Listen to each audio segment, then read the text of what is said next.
Kita bersyukur kepada Tuhan, khususnya melalui akan pagi hari ini kita bersama-sama memasuki akan satu kesempatan di mana melalui penghujung tahun 2020 ini kita masih dapat bersama-sama merayakan Natal, memperingati Natal dan bersama-sama menelaah makna Natal, khususnya di dalam kita kesempatan ini di era pandemik ini. Maka saudara kita bersyukur kepada Tuhan, kemarin kita sudah bersama-sama melaksanakan akan kebaktian Natal bersama, khususnya dengan Gary China, dan kita sangat bersyukur semua berjalan dengan baik, meskipun kita tahu juga ada beberapa hal seperti signal yang juga mungkin menjadi salah satu problem yang terjadi di beberapa tempat. Tapi kita bersyukur kepada Tuhan kalau setiap apa yang menjadi pekerjaan Tuhan, yang senantiasa melewati begitu banyak badai, melewati begitu banyak akan satu tantangan-tantangan yang ada, namun Tuhan tetap berbelas kasihan untuk dapat memberikan akan guidance bagi kita. Baik, saudara sekalian, hari ini kita akan bersama-sama akan membahas tentang Kidung Pujian Natal yang ketiga, yaitu kita bersama-sama akan belajar dari nyanyian malaikat pada saat malaikat menyatakan akan Gloria in Excelsis. Dan ini menjadi satu nyanyian, satu pujian yang sangat-sangat indah. Dan mari kita bersama-sama belajar dari kebenaran firman dan bagaimana kita belajar untuk memaknai makna Natal yang sesungguhnya di dalam firman Tuhan. Mari kita sama-sama membuka di dalam kitab suci. Mari kita membuka dalam Lukas pasal yang kedua. Kita membaca ayat 8 sampai ayat yang ke-20. Mari kita membuka Lukas pasal yang kedua, ayat 8 sampai ayat yang ke-20. Dan mari kita membaca bersama-sama dimanapun saudara berada, dan kiranya Tuhan memakai setiap kita masing-masing pada saat kita membaca. Roh Kudus memberikan iluminasi bagi kita untuk kita mengerti setiap kebenarannya. Mari kita membaca bersama-sama Lukas pasal 2 ayat 8 sampai ayat yang ke-20. Dimanapun sudah berada, bacalah bersama-sama dengan saya. 1, 2, 3. Di daerah itu ada gembala-gembala yang tinggal di padang, menjaga kawanan ternak mereka pada waktu malam. Tiba-tiba berdirilah seorang malaikat Tuhan di dekat mereka, dan kemuliaan Tuhan bersinar meliputi mereka, dan mereka sangat ketakutan. Lalu kata malaikat itu kepada mereka, "Jangan takut, sebab sesungguhnya aku memberitakan kepadamu kesukaan besar untuk seluruh bangsa. Hari ini telah lahir bagimu juru selamat, yaitu Kristus Tuhan di kota Daud. Dan inilah tandanya bagimu, kamu akan menjumpai seorang bayi dibungkus dengan lampin dan terbaring di dalam palungan, dan tiba-tiba tampaklah bersama-sama dengan malaikat itu sejumlah besar bala tentara surga yang memuji Allah," katanya. "Kemuliaan bagi Allah di tempat yang maha tinggi, dan damai sejahtera di bumi di antara manusia yang berkenan kepadanya." Setelah malaikat-malaikat itu meninggalkan mereka dan kembali ke surga, gembala-gembala itu berkata seorang kepada yang lain, "Marilah kita pergi ke Bethlehem untuk melihat apa yang terjadi di sana, seperti yang diberitahukan Tuhan kepada kita." Lalu mereka cepat-cepat berangkat dan menjumpai Maria dan Yusuf dan bayi itu yang sedang berbaring di dalam palungan. Dan ketika mereka melihatnya, mereka memberitahukan apa yang telah dikatakan kepada mereka tentang anak itu. Dan semua orang yang mendengarnya heran tentang apa yang dikatakan gembala-gembala itu kepada mereka. Tetapi Maria menyimpan segala perkara itu di dalam hatinya dan merenungkannya. Maka kembalilah gembala-gembala itu sambil memuji dan memuliakan Allah. Karena segala sesuatu yang mereka dengar dan yang mereka lihat, semuanya sesuai dengan apa yang telah dikatakan kepada mereka. Sekian pembacaan firman Tuhan, mari kita sekali lagi turun kepala kita bersama-sama berdoa. Bapa surga, kami baru saja membaca satu bagian dari firman Tuhan. Kami mohon kepada Tuhan, kiranya Engkau sendiri yang memimpin kami, khususnya satu perikop yang sudah kami bahas berkali-kali. Tetapi kami berdoa kepada Tuhan, supaya sekali lagi kami dibukakan akan satu elemen-elemen kudus-Mu, untuk kami dapat melihat kebesaran-Mu melalui setiap perikop kitab suci. Agar kami dapat belajar apa yang menjadi bagian-bagian yang penting yang tidak boleh lewat daripada kami. Dan mohon Tuhan yang berbelas kasihan memimpin kami semua, agar kami dapat melihat kebesaran-Mu adalah kebesaran yang hakiki yang kami butuhkan. di dalam seluruh totalitas hidup kami. Mohon Tuhan berbelas kasihan memimpin kami semua, dan biarlah setiap apa yang kami dengar di dalam firman Tuhan pada hari ini dapat menggugah kami belajar untuk bagaimana tidak takut untuk memberikan yang terbaik. Terima kasih ya Tuhan, inilah doa seru kami. Kami serahkan semua di dalam nama Yesus Kristus. Kami bersama-sama berdoa dan berterima kasih. Amin. Sekalian, perikop ini sudah kita bahas berkali-kali, baik kita bahas di dalam persekutuan pemuda, baik juga di dalam kemarin kita membahasnya di dalam kebaktian Natal bersama Gary China. Dan khususnya hari ini kita mau kembali melihat akan perikop ini, dan kita fokus untuk kita melihat apa yang menjadi isi, khususnya dari nyanyian pujian dari malaikat. Kalau kita melihat saudara, nyanyian adalah satu anugerah. Kita bisa memuji Tuhan, itu adalah satu anugerah. Kita bisa mengerti setiap apa yang kita nyanyikan, itu adalah sebuah anugerah. Dan saudara, pada saat kita melihat malaikat, siapakah malaikat? Malaikat adalah yang diizinkan Tuhan, yang diberikan akan kehidupan oleh Tuhan, khususnya di dalam rohani untuk menjadi akan perwakilan Tuhan. Maka pada saat kita melihat malaikat adalah yang mendampingi Tuhan Allah, yang menjadi akan satu hal, mereka bala tentara surga yang sama-sama membawa satu hal yang sama, yaitu adalah mereka membawa kemuliaan Allah menjadi utama. Nah saudara, pada saat kita melihat ini menjadi satu nyanyian yang kudus adanya, satu nyanyian yang sakral adanya, dan nyanyian yang begitu memuliakan Tuhan. Berarti ini bukan nyanyian yang sembarangan. Ini bukan nyanyian yang boleh ada, boleh tidak ada.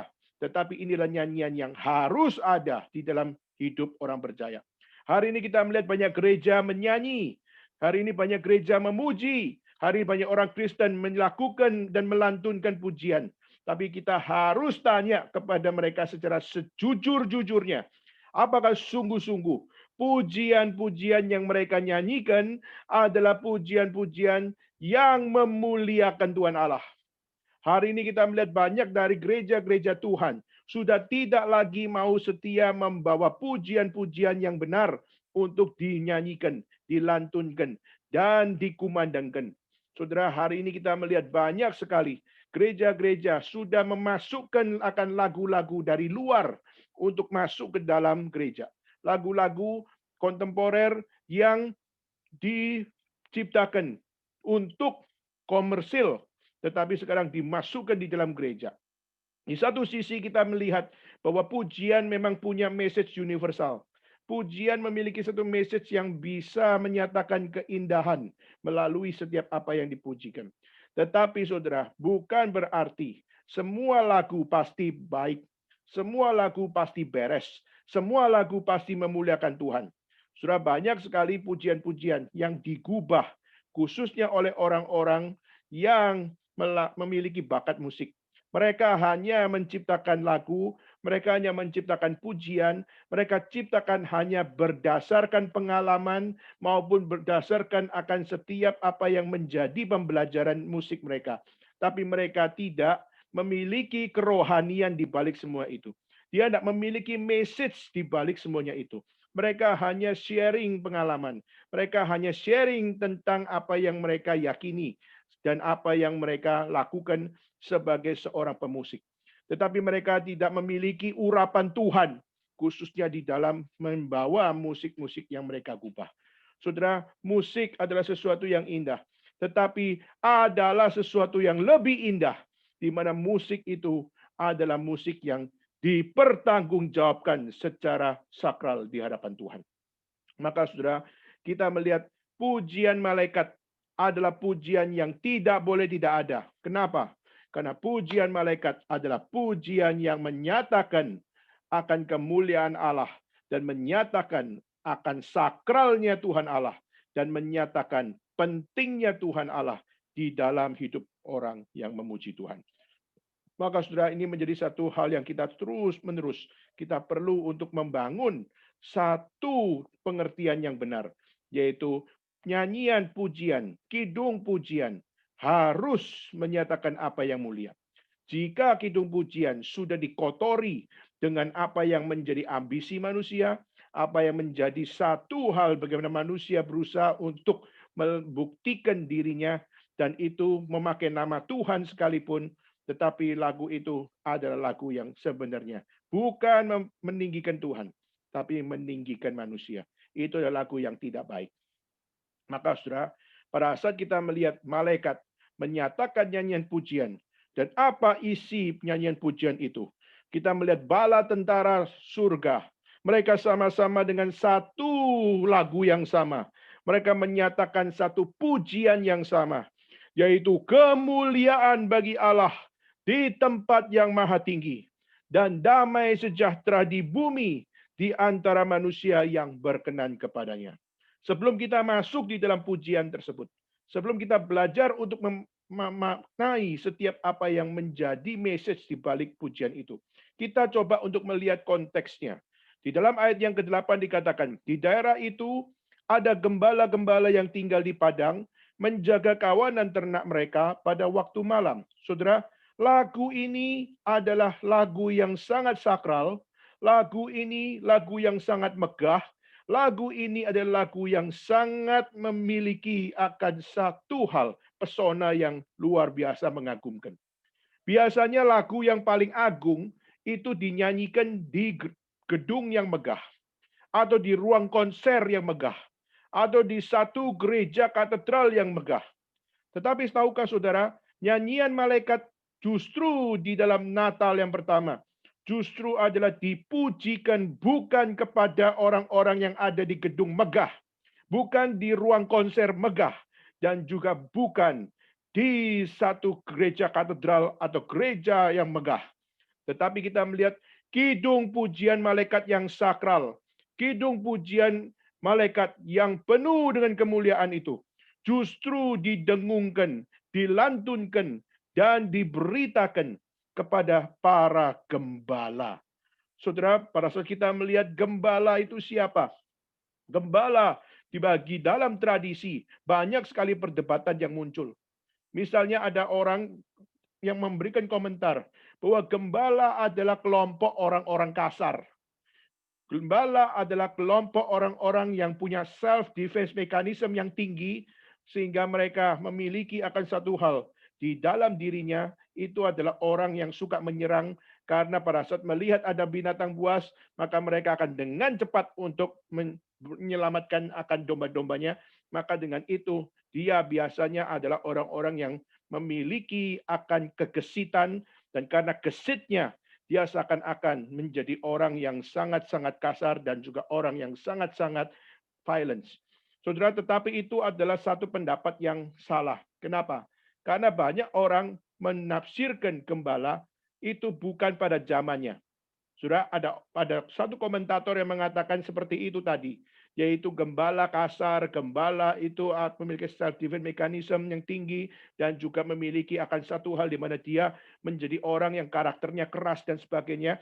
Saudara, itu adalah penilaian gembala yang dimulai dari abad 5.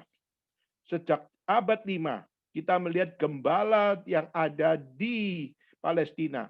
Itu adalah gembala yang tidak jujur, gembala yang kasar, gembala yang suka melakukan hal untuk supaya merebut akan padang gurun yang mereka duduki dulu.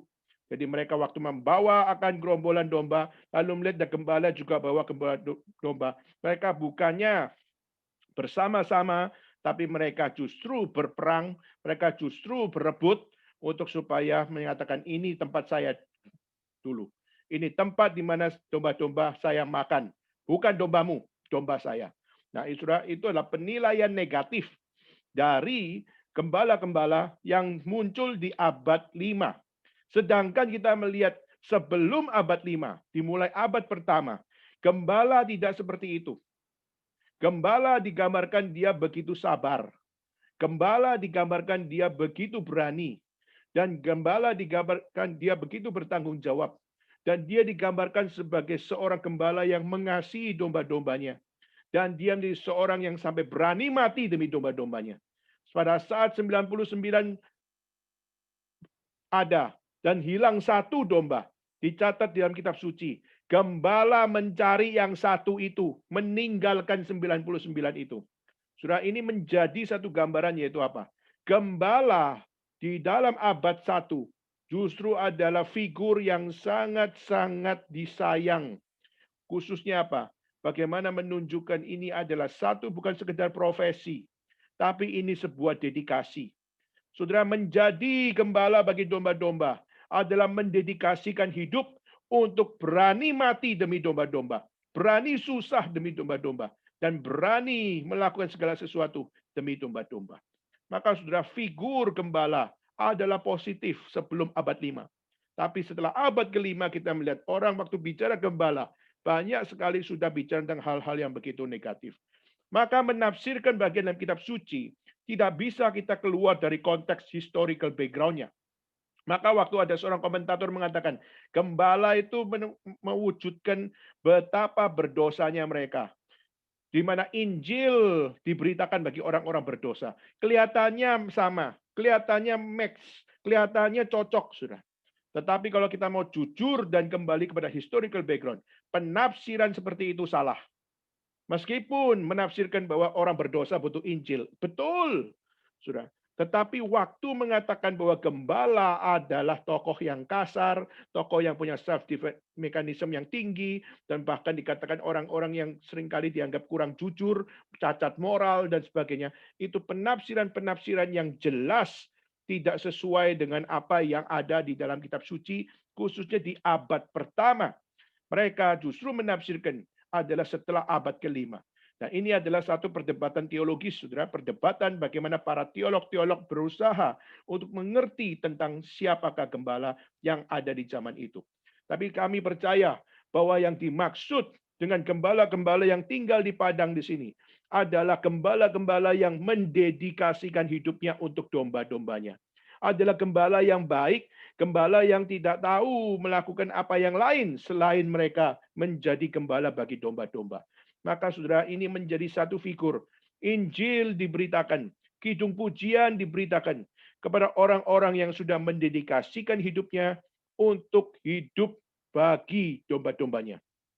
Saudara, ini menjadi satu hal yang kita melihat di dalam perjanjian lama, di mana Yesus pun mengatakan, aku adalah gembala yang baik, di mana domba-dombaku mendengar suaraku, dan aku tidak mungkin akan meninggalkan mereka. Meskipun ada bahaya, tetapi tongkatku dan gadaku akan membawa mereka kembali kepada jalan yang benar. Saudara, kata gembala adalah sesuatu yang sangat spesial. Di dalam tradisi Yahudi, kita melihat bagaimana gembala menjadi figur betapa Allah mengasihi domba-dombanya. Allah mengasihi akan dunia ini. Tuhan mengasihi akan setiap orang percaya. Dan itulah yang menjadi satu historical background di balik semuanya itu. Nah, saudara, pertanyaannya adalah, kenapa malaikat memberitakan kidung pujian ini kepada para gembala, saudara? Saudara, gembala adalah orang-orang yang spesial. Meskipun di mata masyarakat, gembala hanyalah seorang pemalas. Seringkali dianggap gembala itu hanya menunggui akan domba-domba itu makan. Tidak ada pekerjaan yang lain. Cuma membawa dia cari padang rumput, lalu biarkan mereka makan. Mereka makan sampai puas. Dan mereka pun menjadi penjaga bagi siapa yang namanya domba-domba tersebut. Maka banyak sekali digambarkan, gembala itu adalah pemalas. Kenapa? Kerjaannya cuma tidur. Saudara, saudara harus mengingat, gembala ada dua macam. Pertama adalah gembala itu sendiri. Kedua adalah gembala upahan. Yang upahan mungkin adalah gembala yang suka tidur.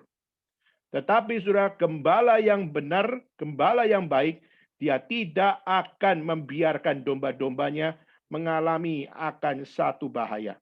Kalau ada bahaya datang, maka gembala upahan akan apa? Gembala upahan akan melarikan diri dan membiarkan binatang buas memakan akan siapa yang namanya domba-domba itu. Tapi gembala yang sesungguhnya, waktu ada yang namanya bahaya, waktu ada binatang buas yang datang, maka dia berani mati, bahkan berani melawan, bahkan sampai dia terluka sekalipun, dia akan tetap memperjuangkan. Kenapa? karena dia sayang domba-dombanya. Nah, saudara, maka kita harus membedakan gembala yang mana yang ada dalam tempat ini. Apakah gembala yang ada di padang ini adalah gembala yang upahan saja, atau dia adalah truly shepherd. Dia adalah sungguh-sungguh adalah gembala. Nah, saudara, dan kita percaya gembala-gembala yang tinggal di padang ini, yang menjaga kawanan ternak mereka pada waktu malam ini, adalah gembala-gembala yang sesungguhnya. Saudara, malam hari orang biasanya tidur. Malam hari biasanya orang beristirahat, tetapi tidak gembala, saudara. Gembala justru malam tidak tidur. Justru dia malam hari, dia buka mata lebar-lebar. Dia berjaga-jaga dan dia berwaspada. Kenapa? Karena bahaya bisa muncul. Pencuri bisa muncul. Binatang buas bisa muncul. Untuk apa? Untuk mengambil domba-dombanya. Saudara, maka di sini kita melihat gembala-gembala. Dia justru di waktu malam meninggalkan comfort zone dia untuk beristirahat, tapi dia harus buka mata, dia harus berwaspada, dan dia harus menjaga supaya domba-domba tersebut tidak mengalami akan satu kesusahan. Saudara, di saat domba-domba tidak tahu bahaya yang ada, gembala harus buka mata lebar-lebar untuk memperhatikan apa potensi pencuri atau potensi binatang buas mengambil akan mereka. Saudara, di dalam keadaan seperti itu, tanggung jawab seorang gembala adalah buka mata, waspada terhadap pencuri dan binatang buas. Kita melihat inilah yang dilakukan oleh gembala. Gembala harus punya akan satu sense dan juga harus punya tanggung jawab, dan dia juga harus punya cinta kasih, dan dia juga harus punya dedikasi melakukan semuanya itu. Kalau ditanya, gembala kapan tidur? Saudara, gembala kadang-kadang tidur adalah di sela-sela waktu binatang, khususnya para domba-domba itu sedang di hari pagi. Maka tidak ada yang mengambil, tidak ada yang mengganggu, maka disitulah para gembala beristirahat. Tetapi malam dia tidak pernah istirahat. Tetapi malam dia terus untuk apa? Jaga malam untuk supaya domba-domba tidak mengalami dicuri maupun dimakan oleh binatang buas. Nah, saudara, di dalam keadaan berjaga-jaga, di dalam keadaan dia waspada, di dalam keadaan mereka dengan semangat dan juga dengan tanggung jawab melakukan pekerjaannya. Di situ dikatakan, malaikat berdiri di dekat mereka. Dan saat itu kita melihat bagaimana sesuatu yang spesial terjadi pada hidup mereka, yaitu seorang malaikat Tuhan di dekat mereka, dan kemuliaan Tuhan bersinar meliputi mereka. Nah, saudara, selama ini kalau kita melihat gembala takut pada hari malam kalau melihat ada yang namanya pencuri. Gembala biasanya takut kalau melihat binatang buas. Sehingga akhirnya dalam kewaspadaan itu, mereka harus untuk bagaimana melakukan satu hal. Berani melawan pencuri dan berani memberanikan diri melawan binatang buas. Tetapi saudara, waktu yang berdiri bukanlah pencuri, yang berdiri bukanlah binatang buas, tapi yang berdiri adalah malaikat Tuhan di dalam kemuliaannya. Kemuliaan Tuhan. Saudara, dan pada saat itu dicatat bagaimana mereka takut. Mereka sangat ketakutan. Berarti menunjukkan apa? Ini sesuatu yang tidak pernah mereka hadapi. Mereka bisa berhadapan dengan binatang buas. Mereka bisa berhadapan dengan pencuri. Tapi berhadapan dengan malaikat itulah sesuatu yang tidak pernah terjadi di dalam seumur hidup mereka. Mereka sangat ketakutan karena kemuliaan Tuhan yang begitu bright, yang begitu mulia, yang begitu terang itu ada di sekitar mereka. Dan mereka tidak pernah melihat terang seterang itu. Mereka tidak pernah melihat kemuliaan yang mengagumkan seperti itu. Mereka tidak pernah dengan sangat ketakutan menghadapi satu konteks seperti itu. Maka saudara, ketakutan mereka berlipat-lipat. Lebih takut melihat malaikat daripada melihat binatang buas. Lebih takut melihat malaikat daripada melihat pencuri. Mereka punya double portion di dalam ketakutan mereka. Dan saudara, inilah yang sepatutnya menjadi satu hal. Jika malaikat bisa punya kekaguman akan kemuliaan Tuhan. Kalau malaikat bisa melihat bagaimana melihat kemuliaan Tuhan, dia bisa menjadi sungkan dan dia menjadi orang yang sangat-sangat tidak layak dan dia menjadi orang yang sangat ketakutan. Saya ingin tanya, hari ini kita menjadi orang Kristen, kita hari ini bergereja, kita hari ini beribadah, kita beribadah kepada siapa? Apakah kita sungguh-sungguh beribadah kepada Tuhan? Dan kalau kita beribadah kepada Tuhan, apakah sungguh-sungguh kita punya hati yang takut akan Tuhan? Dan kalau kita menjadi orang yang beribadah kepada Tuhan, apakah sungguh-sungguh saudara kagum akan Tuhan? Dan saudara, seringkali kita hari ini menjadi orang Kristen, sudah menjadi orang Kristen yang sangat humanis. Kita menjadi orang Kristen yang kurang rohani. Kita hanyalah orang Kristen yang hanya melihat manusia, manusia, manusia, dan manusia. Tapi kita tidak pernah melihat Tuhan berada di dalam ibadah kita. Saudara, di saat saudara mengikuti secara online sekalipun, janganlah engkau lupa. Tuhan ada di tahtanya yang maha tinggi, tapi Tuhan juga ada di mana-mana. Karena Allah ada di surga, Allah juga ada di bumi. Allah adalah Allah yang ada di sana, tapi juga Allah yang ada di sini. Allah ada di rumahmu, Allah juga ada di tempat kerjamu, Allah juga ada di tempat ini. Maka saudara, pada saat kita melihat di manakah sense of worship kita pada saat kita berhadapan dengan Tuhan Allah. Pada malaikat melihat kemuliaan Tuhan Allah bersinar meliputi mereka. Mereka sangat ketakutan. Dan ketakutan ini adalah ketakutan bukan karena mereka takut mati. Tapi mereka ketakutan karena ketidaklayakan mereka. Siapakah saya? Malaikat ada di depan saya. Apa yang menjadi privilege jika saya seorang gembala? Tuhan Allah mau bertemu dengan kami. Saudara bayangkan kalau saudara bertemu dengan seorang yang begitu terkenal, orang yang begitu populer, dan saudara mungkin menjadi seorang yang sangat-sangat memiliki apa? Saudara menjadi orang yang sangat-sangat memiliki satu kesungkanan yang begitu luar biasa. Saudara, saya pernah satu kali punya kesempatan jabat tangan dengan satu artis. Saudara, satu artis dari Taiwan, satu adalah artis dari Indonesia. Saya pernah satu kali jabat tangan seorang artis namanya Ari Wibowo. Lalu saya juga pernah satu kali juga jabat tangan dengan seorang artis, yaitu adalah Aaron Kwok di Taiwan. Dan saudara, pada saat saya pernah jabat tangan di situ, saya senang luar biasa, saudara. Senang luar biasa, kenapa? Ini orang adalah orang terkenal. Lagunya saya pernah dengar. Dan juga waktu ketemu dengan artis di mana dia adalah aktor, saya pernah lihat film kamu. Dan saya senang luar biasa bisa jabat tangan dengan engkau. Saudara, tetapi saudara, tidak dengan malaikat. Pada saat dia bertemu dengan gembala, gembala seharusnya senang kan ketemu Tuhan loh. Harusnya senang kan ketemu akan dia yang memberikan hidup. Dia yang memberikan akan satu hal kepercayaan dan yang memberikan nafas.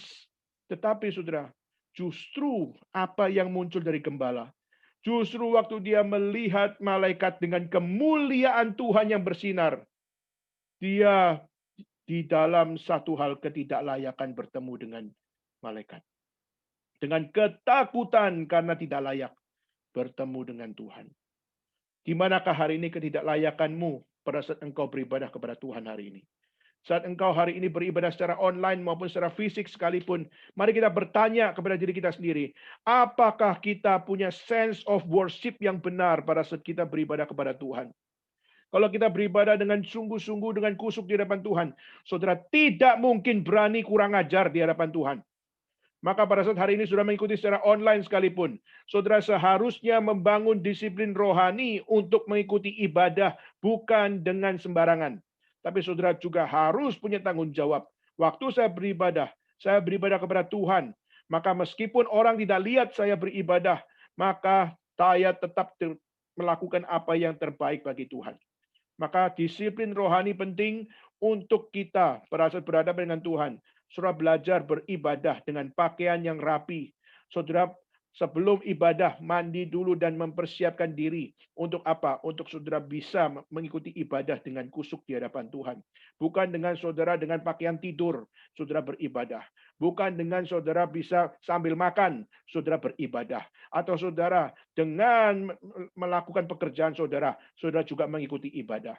Saudara perlu kita berkata, letakkan dulu semua yang menjadi kesibukan itu dan dengar firman. Dengar akan setiap apa yang dinyatakan oleh Tuhan Allah. Maka waktu malaikat menyatakan kemuliaan Tuhan di sekeliling mereka, dikatakan mereka sangat ketakutan karena ketidaklayakan itu. Tetapi saudara, kitab suci mencatat bagaimana pada saat malaikat berkata, jangan takut, sebab sesungguhnya aku memberitakan kepadamu kesukaan besar untuk seluruh bangsa.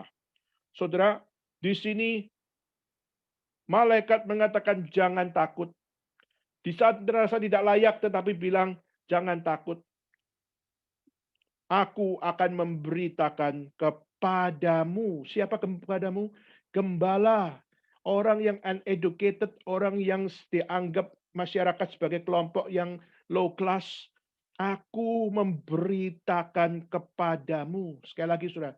Kidung pujian yang seringkali dipujikan di gereja tempat orang rohani berkumpul.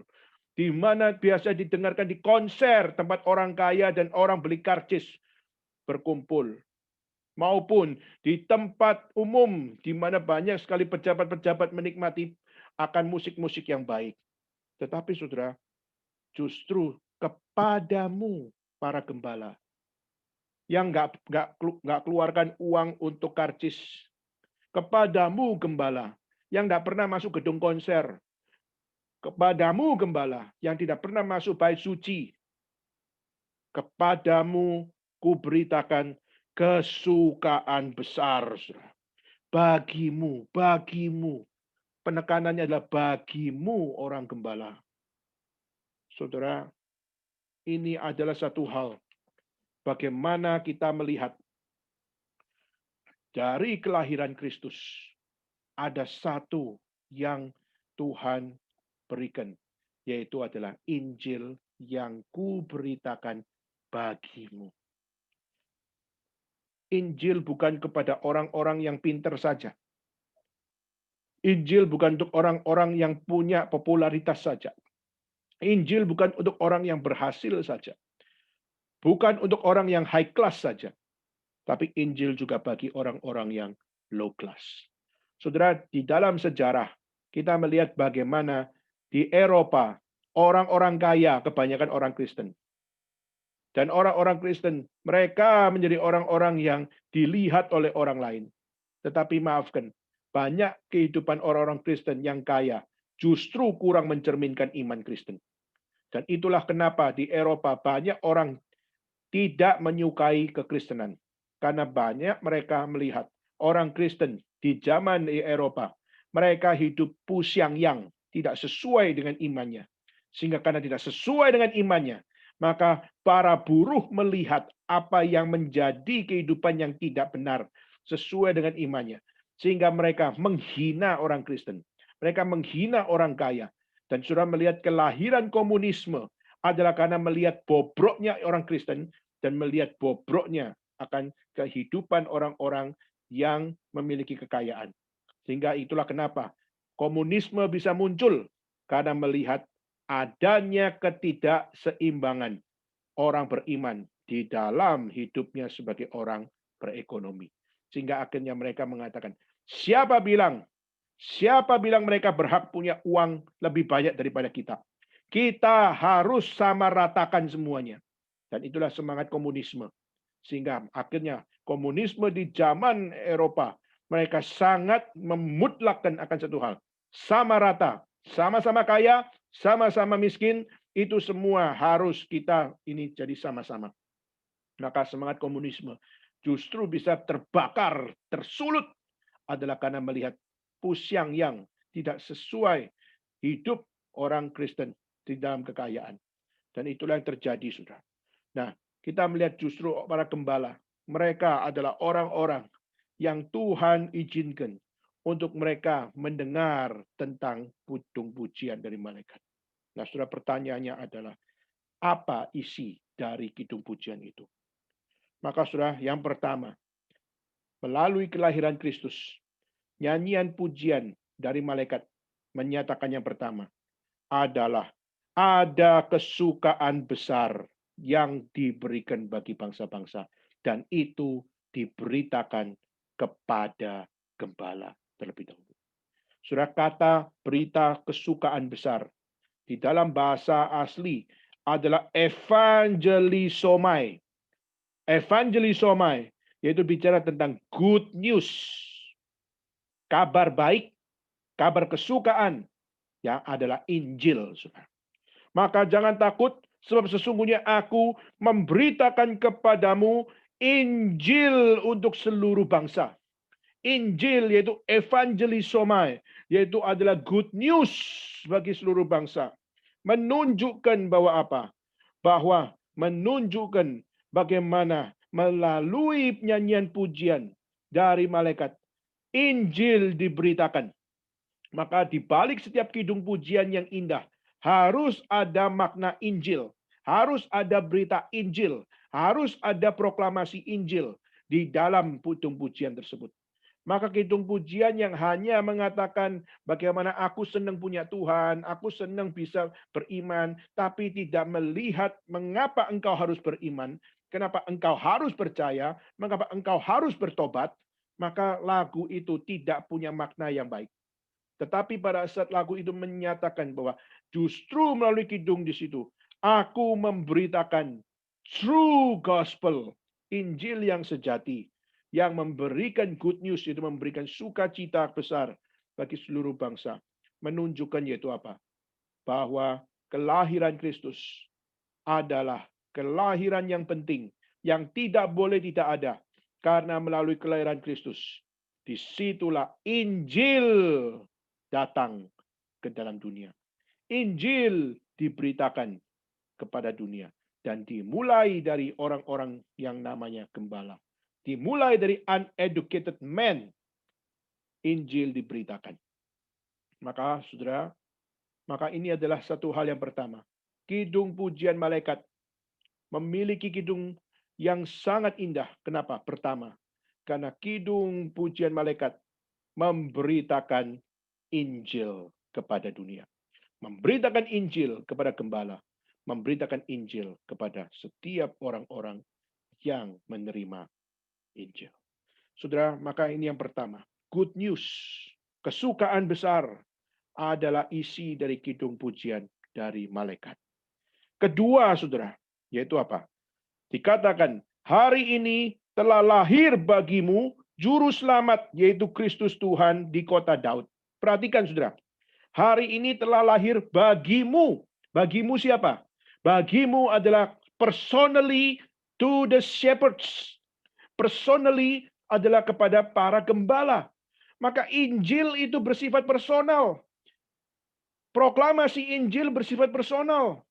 Maka waktu kita melihat pemberitaan Injil, tidak bisa kita hanya pahami itu hanya sebagai sesuatu yang bersifat massal. Tetapi meresponi Injil adalah sesuatu yang harus kita yakini. Injil waktu diberitakan kepada kita, Injil bersifat personal pada setiap orang yang mendengar. Maka pada saat mendengar kata Tuhan Yesus mengasihi kita bukan sekedar secara komunitas, tapi Tuhan Yesus mengasihi kita secara personally. Maka waktu dikatakan, hari ini telah lahir bagimu gembala-gembala. Bagimu orang yang uneducated man. Bagimu orang-orang yang nggak pernah dilirik oleh masyarakat. Orang yang selalu melupakan engkau. Dikatakan telah lahir bagimu juru selamat. Maka di sini the gospel adalah sesuatu yang bukan hanya menjadi konsumsi bagi orang-orang yang memiliki kelebihan pada dirinya. Termasuk yang memiliki kekurangan. Injil dibutuhkan oleh mereka. Maka hari ini telah lahir bagimu secara personally. Maka keselamatan, juru selamat itu datang adalah untuk menyelamatkan bukan cuma setiap orang-orang yang ada di bait suci, tapi orang yang tidak ada di bait suci, tapi hatinya disentuh oleh Tuhan, hatinya diberikan pertobatan oleh Tuhan. Maka disitulah mereka menjadi orang-orang yang diselamatkan oleh Tuhan Allah. Maka keselamatan yang besar bukan cuma segala bangsa, tapi keselamatan juga kepada personally, kepada siapa yang mendengar Injil. Dan gembala-gembala mereka mendengar Injil Tuhan. Mereka melihat keselamatan yang besar itu yang diberikan bagi bangsa-bangsa itu juga adalah keselamatan yang dihadirkan kepada mereka, orang-orang yang dilupakan oleh masyarakat. Maka saudara, coba lihat. Dia dikatakan sebagai juru selamat. Dia adalah Kristus Tuhan dan dia ada di kota Daud. Saudara, ini fokusnya adalah menyatakan bahwa keselamatan adalah kunci dari kedatangan Kristus. Kelahiran Kristus tidak bisa lepas dari satu fokus, yaitu soter. Soter itu apa? Yaitu keselamatan. Di mana keselamatan yang membebaskan manusia keluar dari dosa. Keselamatan yang melepaskan mereka dari belenggu akan nafsu. Dan juga bagaimana mereka bisa memiliki akan satu pertobatan yang sejati. Kenapa?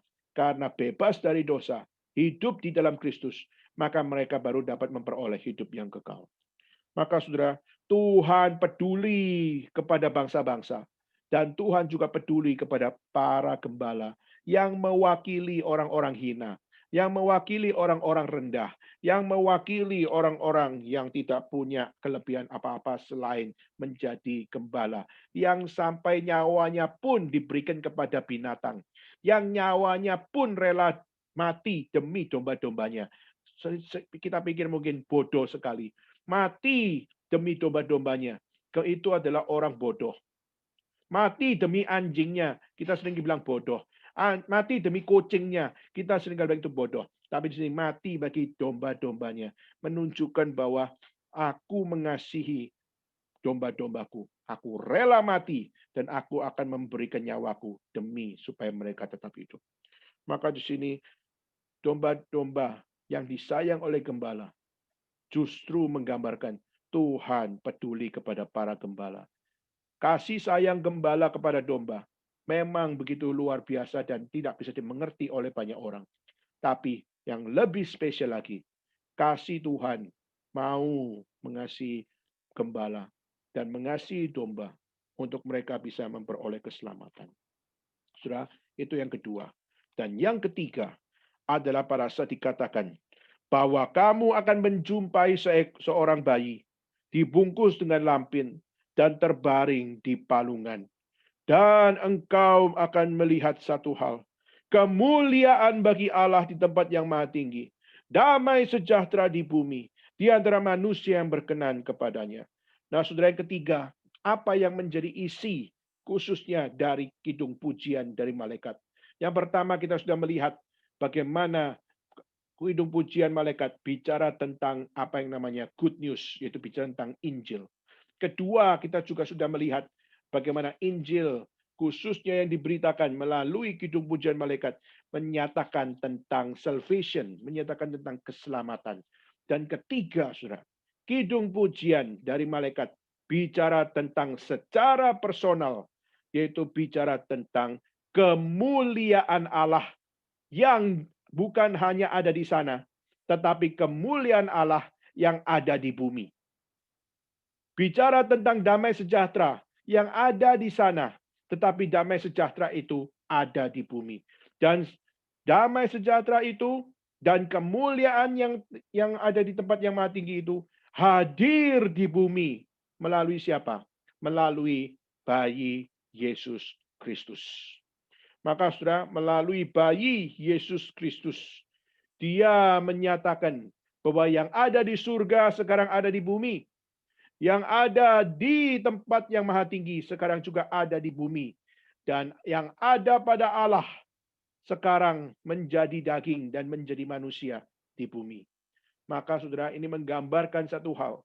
Di dalam teologi of worship, kita melihat bagaimana di saat yang ada di sana ada di sini, di saat yang ada di surga juga ada di bumi, Di saat yang ada di dalam kekudusannya hadir di bumi, berarti menunjukkan bahwa apa, saudara? Bahwa hanya di dalam Kristus saja saudara baru bisa hidup merdeka dari dosa. Hanya di dalam Kristus saja saudara belajar untuk bagaimana hidup bukan mengikuti keduniawian, tapi belajar menghidupi akan kehidupan surgawi. Dan bagaimana saudara melalui Kristus, saudara baru dapat melihat makna hidup saudara dan saya. Bukan untuk menyenangkan manusia, tapi belajar menyenangkan Tuhan. Dan inilah menjadi satu pernyataan. Our God is the cosmic God. Our God is the cosmic Christ. Maka di saat kita melihat inilah yang menjadi penting. Kita tidak bisa berkata bahwa Yesus lahir ini adalah kelahiran yang boleh ada, boleh tidak ada. Salah. Kelahiran Kristus adalah satu-satunya di mana Allah sendiri di dalam kemuliaannya menyatakan bahwa engkau gembala akan menjumpai seorang bayi dengan lampin dan terbaring di dalam palungan. Dan kemuliaan bagi Allah tempat maha tinggi. Damai sejahtera di bumi di antara manusia yang berkenan kepadanya. Menunjukkan waktu Yesus lahir, kemuliaan Tuhan melingkupi mereka. Berarti menunjukkan apa? Ini bukan sembarangan kelahiran. Maka itulah kenapa kelahiran Yesus harus dirayakan oleh orang-orang percaya di seluruh dunia. Apa spesialnya kelahiran Yesus sehingga harus dirayakan secara spesial? Saudara, mungkin kita bersyukur kalau kita ulang tahun, kita dirayakan. Kita bersyukur. Tapi saya ingin tanya, kenapa kelahiran Yesus harus untuk diingat oleh seluruh dunia? Karena kelahiran Kristus adalah satu-satunya kelahiran yang menyelamatkan dan satu-satunya kelahiran yang memberikan akan satu jalan. Bagaimana saudara dan saya bisa bebas dari dosa. Di luar itu, nggak ada satupun kelahiran yang patut diingat oleh seluruh bangsa. Kenapa? Karena kelahirannya menyelamatkan. Dan tidak ada satupun kelahiran bayi yang menyelamatkan hidup manusia. Maka kemuliaan bagi Allah di tempat yang maha tinggi datang ke bumi melalui malaikat. Dan damai sejahtera di bumi bagi orang yang berkenan kepadanya. Yaitu apa? Bagi mereka yang menjalankan setiap apa yang diberitakan oleh Injil. Damai sejahtera ada pada mereka yang berkenan kepadanya. Yaitu mereka mendengar firman, mereka tangkap firman, dan mereka melakukan firman. Dan itulah yang dipanggil sebagai orang yang berkenan. Nah saudara, kita bisa lihat gembala, apakah orang yang berkenan di hati Tuhan? Apakah gembala adalah orang yang berkenan di dalam Tuhan? Maka saudara, kita melihat waktu malaikat meninggalkan mereka, kembali ke surga. Saudara coba lihat. Dikatakan gembala itu berkata seorang kepada yang lain, marilah kita pergi ke Bethlehem, melihat apa yang terjadi di sana, seperti yang diberitahukan Tuhan kepada kita. Saudara, yang lebih tepat adalah, marilah kita segera pergi ke Bethlehem. Itu yang lebih tepat, saudara. Marilah kita segera, jangan tunggu lagi. Langsung kita melihat para gembala ini di dalam ketakutannya, lalu mendengar kata jangan takut, karena good news diberitakan bagimu, menunjukkan Injil diberitakan bagimu, dan juga bagaimana bukan sekedar good news diberikan bagimu, tapi good news itu lahir bagi saya. Jadi Kristus itu lahir untuk saya secara pribadi, dan dia memberikan keselamatan kepada saya secara pribadi. Maka para saat sudah dengar Injil, gembala menjadi contoh bagaimana kita sudah dengar Injil. Kita sudah dengar khotbah, kita sudah dengar pujian, kita sudah dengar setiap pernyataan tentang Tuhan Allah yang sejati. Maka gembala memberikan contoh kepada kita semua. Apa yang harus kita responi hari ini? Maka mereka dengan segera, yaitu apa? Dengan segera berkata, marilah kita dengan segera kita pergi ke Bethlehem. Mari kita sama-sama lihat apa yang terjadi di sana. Mari kita sama-sama saksikan apa yang diberitakan Tuhan kepada kita. Sudah ini satu respon yang responsif luar biasa. Dengar Injil, akhirnya bertobat. Dengar Injil, akhirnya taat. Dengar Injil dan akhirnya bergerak. Saudara, ini sesuatu respon yang sangat indah. Dia langsung taat, tak pakai tunggu. Dia pergi cepat-cepat pergi ke Bethlehem. Lalu dikatakan ayat 16, mereka cepat-cepat berangkat. Mereka jumpai Maria dan Yusuf dan bayi itu sedang berbaring. Dan saudara, setelah mereka melihatnya, mereka men-sharingkan apa yang Injil yang mereka terima. Dan akhirnya mereka memberitakan kepada orang-orang di situ. Coba saudara lihat. Gembala, mereka sudah mendengar Injil Tuhan melalui malaikat. Dan waktu mereka dengar Injil, akhirnya mereka dengan segera untuk pergi. Mereka dengan segera untuk cepat-cepat berangkat. Dan sampai di sana waktu mereka melihat Injil yang datang itu, maka mereka tidak bisa tidak. Mereka punya mulut tidak bisa diam. Untuk apa? Memberitakan Injil yang mereka terima. Saudara, dengar Injil untuk apa? Dengar Injil adalah untuk memberitakan Injil. Kita hari ini dengar khotbah untuk apa? Bukan dengar khotbah untuk supaya saudara mengkonsumsi seperti saudara makan. Setelah makan, akhirnya jadi kotoran. Apakah seperti itu? Tidak. Justru kita dengar khotbah, kita dengar firman Tuhan. Kita justru tahu bahwa firman Tuhan ini adalah yang akan menggerakkan kita untuk bagaimana kita hidup mewakili Tuhan atau hidup memberitakan tentang Injil Tuhan. Dan kita menjadikan hidup kita menjadi gospel, dan kita memberitakan gospel, dan kita menjadikan seluruh tatanan yang kita kerjakan adalah supaya mereka mengenal gospel. Nah, saudara, di saat itu kita melihat para gembala sudah dengar khotbah, sudah dengar Injil, sudah dengar kidung pujian, dan akhirnya dia pergi dengan cepat. Dan pada saat dia sampai di sana, dia pun memberitakan Injil kepada orang di situ. Dan pada saat dia memberitakan Injil kepada orang di situ, orang-orang mendengarnya dengan heran. Kok bisa kamu gembala? Kamu orang-orang di mata masyarakat itu adalah kelompok yang kecil. Bagaimana mungkin malaikat yang seharusnya tepatnya adalah di bait suci menampakkan diri. Yang seharusnya adalah di gunung suci menampakkan diri. Tapi justru menampakkan diri kepada kalian orang-orang yang tidak dianggap oleh masyarakat. Justru kita melihat kuasa Injil justru menjadi kuasa yang menembusi setiap lapisan masyarakat. Dan pada saat itu, semua orang mendengarnya. Maria sudah tahu bahwa ini konfirmasi malaikat. Karena dia pun memperoleh satu hal. Dia dapat menjadi seorang ibu yang tanpa akan seks, tanpa akan sperma laki-laki, melahirkan Yesus Kristus karena Roh Kudus yang membuai rahim pada dirinya. Maka dia tahu ini adalah konfirmasi. The truly gospel disampaikan oleh para gembala. Tapi dia renungkan dalam hati. Dan dia belajar untuk apa? Untuk mengimani setiap apa yang Tuhan kerjakan. Dan saudara, saya sangat kagum di ayat 20. Pada saat mereka sudah dengar Injil, akhirnya mereka bergerak cepat. Dan pada saat mereka bergerak cepat, dan akhirnya mereka memberitakan Injil kepada orang lain. Lalu satu hal yang kita perlu untuk belajar itu apa? Sekembalinya gembala-gembala itu sambil memuji dan memuliakan Allah. Saudara, pujian yang disampaikan kepada malaikat tidak berhenti sampai di waktu malaikat meninggalkan mereka. Tapi justru pujian malaikat, justru yang menjadi kidung Natal, itu bukan sekedar pujian yang berhenti. Justru mereka sambil memuji, mereka sambil memuliakan Allah. Karena yang mereka dengar, mereka lihat. Dan yang mereka lihat sesuai dengan apa yang dikatakan oleh malaikat. Sehingga mereka bersuka cita dan mereka memuliakan Tuhan. Karena siapakah saya? Saya orang berdosa ini. Injil diperdengarkan bagi saya.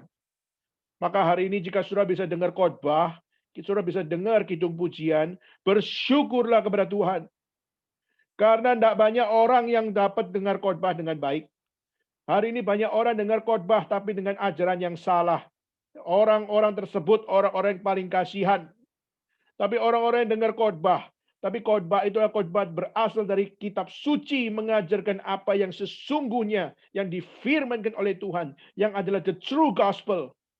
Maka sudah harus bersyukur kepada Tuhan karena tidak semua orang diberikan kesempatan dapat beroleh doktrin yang benar di dalam iman mereka. Maka hari ini jika kita hari ini lebih suka dengan khotbah-khotbah yang tidak mau kembali kepada kitab suci, tapi lebih memberikan motivasi atau khotbah-khotbah motivator, seperti kita bisa dibangkitkan semangat kita, tapi kita tidak dibawa dalam pertobatan yang sejati. Kita harus bertobat. Kita harus berdoa minta Tuhan. Supaya apa? Saya bukan cuma dimotivasi, tapi saya harus dipertobatkan oleh khotbah. Saya harus dipertobatkan oleh Injil. Saya harus dipertobatkan oleh kemuliaan Tuhan. Karena kemuliaan Tuhan adalah kemuliaan yang begitu sah, yang begitu mulia. Saya tidak layak untuk menikmati kemuliaan-Mu. Tapi gembala yang tahu diri tidak layak, pada saat dia menerima kidung pujian, pada saat dia dengar kidung pujian, dan waktu dia dengar berita kesukaan, yaitu gospel, yaitu Injil Tuhan. Dan keselamatan di dalam Kristus menyelamatkan pribadi mereka seorang gembala. Maka saudara, mereka memuji dan memuliakan Allah. Saya nggak tahu saudara dengar khotbah pulang, setelah sudah selesai amin song, sudah selesai doksologi, apakah ada sukacita di dalam diri kita? Apakah kita sungguh-sungguh memuji dan sungguh-sungguh kita memuliakan Allah pada saat kita sudah meninggalkan kebaktian? Seringkali kebaktian yang kita pikir kita mau makan siang apa. Seringkali kita setelah kebaktian kita sudah sibuk dengan apa yang menjadi kegiatan kita secara manusia. Tapi kita pernahkah berpikir, waktu saya meninggalkan kebaktian, apakah saya bersuka cita? Apakah hati saya tetap memuji Tuhan? Apakah kita masih tetap untuk memuliakan Tuhan di dalam hidup kita masing-masing? Seringkali pada saat kita ibadah, kadang-kadang setelah kita selesai ibadah, ada satu lagu atau dua lagu yang melekat pada kita. Misalnya, pada saat saudara mengikuti akan ibadah, Joy to the World, lalu akhirnya saudara secara sadar tidak sadar, waktu sudah selesai ibadah, lalu akhirnya saudara bisa bergumam sendiri. Da, da, da, da, da, da, da, da. Saudara bisa bergumam sendiri dengan da, da, da, da, da, da, da, da, da, da, da, da, da. Saudara bisa bergumam sendiri. Dan waktu saudara bisa bergumam sendiri, saudara paling tidak sudah melakukan satu hal, itu apa? Memori saudara merekam apa yang saudara ikuti tadi. Memori saudara merekam pujian yang saudara nyanyikan. Dan saudara memori sudah merekam salah satu lagu atau salah satu bagian dalam pujian yang saudara bawa setelah kebaktian. Saudara, ini menjadi satu hal. Kalau secara manusia kita bisa merekam sebagian dari ibadah, maka kita perlu doa kepada Tuhan waktu kita sudah selesai ibadah. Doalah minta Tuhan, bukan cuma merekam sebagian dari pujian yang kita gumamkan. Tetapi mari kita bersama-sama berdoa kepada Tuhan. Supaya pada saat kita sudah keluar dari ruang kebaktian sekalipun, kita merekam apa yang Tuhan sharingkan, yang Tuhan beritakan, yang Tuhan proklamasikan kepada saudara dan saya secara pribadi. Dan saudara, rekam itu baik-baik, dan terus ingat baik-baik. Dan pada saat engkau mengingatnya, maka engkau akan secara automatically akan belajar bagaimana bergumam. Untuk apa? Bergumam untuk mengingat. Mengingat, mengingat. Kadang-kadang semua itu bisa muncul pada waktunya. Kadang-kadang waktu saudara menjadi orang yang paling tersendiri. Saudara tidak dimengerti oleh orang lain. Saudara mengalami kesedihan sejati. Tetapi pada saat sudah mengalami semuanya itu, tiba-tiba bergumam satu khotbah. Atau bergumamlah satu memori tentang pujian. Dan waktu itu muncul, saudara akan melihat betapa itu muncul bukan karena kebetulan. Itu muncul adalah karena Tuhan beserta dengan engkau. Karena Tuhan peduli dengan engkau. Sehingga pujian didengungkan bagimu. Sehingga kemuliaan Tuhan dinyatakan bagimu melalui setiap khotbah yang kau dengar, firman yang kau dengar, doktrin yang kau dengar, dan akhirnya mengingatkan engkau bahwa Tuhan mengasihimu. Tuhan peduli bagimu. Dan Tuhan mau engkau mengubah hidupmu menjadi seorang yang memuliakan Tuhan sedalam sampai akhir hidup. Kiranya Tuhan memimpin kita semua supaya kita sungguh-sungguh dapat belajar dari nyanyian pujian dari malaikat ini. Sungguh-sungguh melihat keselamatan adalah diberikan secara pribadi kepadaku melalui Yesus Kristus satu-satunya kepadaku. Dan damai yang ada di surga itu adalah damai yang juga datang di bumi. Dan hanya dalam Kristus saja semuanya itu dapat membuatku memuji dan memuliakan Tuhan di dalam kehidupan sehari-hariku. Maukah saudara melihat kuasa Injil memimpin hidup sehari-harimu? Kiranya Tuhan memimpinmu. Kiranya Tuhan memberikan guidance bagimu. Dan kiranya Tuhan yang menjadi Tuhan bagi hidup kita semua. Mari kita sama-sama mengambil sikap berdoa. Mari kita bersama-sama berdoa.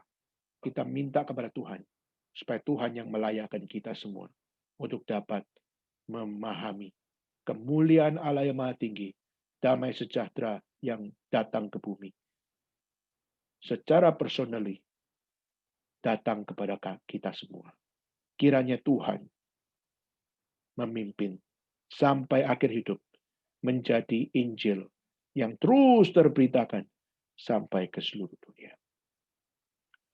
Bapa dalam surga, kami berterima kasih kalau Tuhan masih berfirman bagi kami, mengingatkan kami betapa kami seringkali kurang peduli dengan Injil Tuhan. Kami percaya para gembala tidak pernah menyangka bahwa ada malaikat yang datang memberitakan Injil. Kami sangat tertegur oleh Tuhan.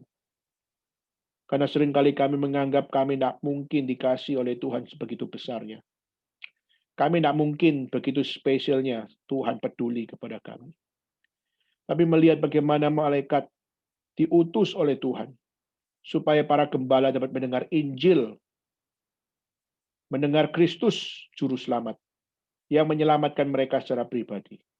Tuhan, kami sangat tertegur karena kami seringkali menganggap bahwa Tuhan hanya menyelamatkan orang-orang yang punya kelas, yang punya grade, yang punya akan satu kemampuan yang lebih baik.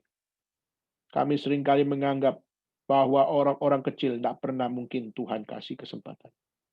Tapi justru Tuhan berikan kesempatan pada para gembala, menunjukkan betapa Injil relevan bagi mereka. Tolonglah kami ya Tuhan, supaya kami bisa belajar peduli, bukan cuma dengan orang-orang yang sama seperti kami. Tapi kami mau belajar peduli kepada orang-orang yang kurang, orang-orang yang miskin, orang-orang yang memiliki keterbatasan di dalam kehidupan mereka.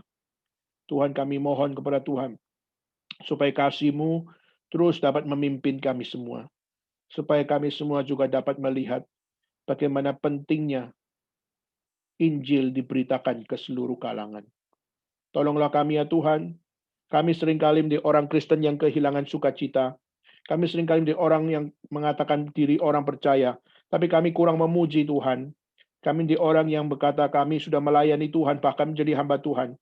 Tapi kami kurang memuliakan nama-Mu ya Tuhan. Kami berterima kasih, karena melalui kidung pujian malaikat ini, kami sungguh-sungguh melihat Gloria in Excelsis ada di dalam pribadi kami orang berdosa. Dan Tuhan, Engkau mengasihi kami secara personal. Kami mohon ampun kalau kami kurang mengasihi Tuhan dengan sempurna. Terima kasih ya Tuhan, hamba-Mu sudah selesai menyampaikan firman. Tapi bila Roh-Mu yang kudus terus nantiasa membuat kami memuji-Mu dan memuliakan nama-Mu selalu. Dan biarlah di dalam setiap keterbatasan kami ini, kami mau memberikan yang terbaik, memuji dan memuliakan nama-Mu. Dengarlah doa kami ya Tuhan, sanggupkan kami, kuatkan kami, dan jadikan kami orang-orang yang sungguh-sungguh mau memuji dan memuliakan-Mu dimanapun kami berada. Terima kasih ya Tuhan, inilah doa kami. Di dalam nama Yesus Kristus, kami bersama-sama berdoa dan berterima kasih. Amin. Mari kita bagi berdiri.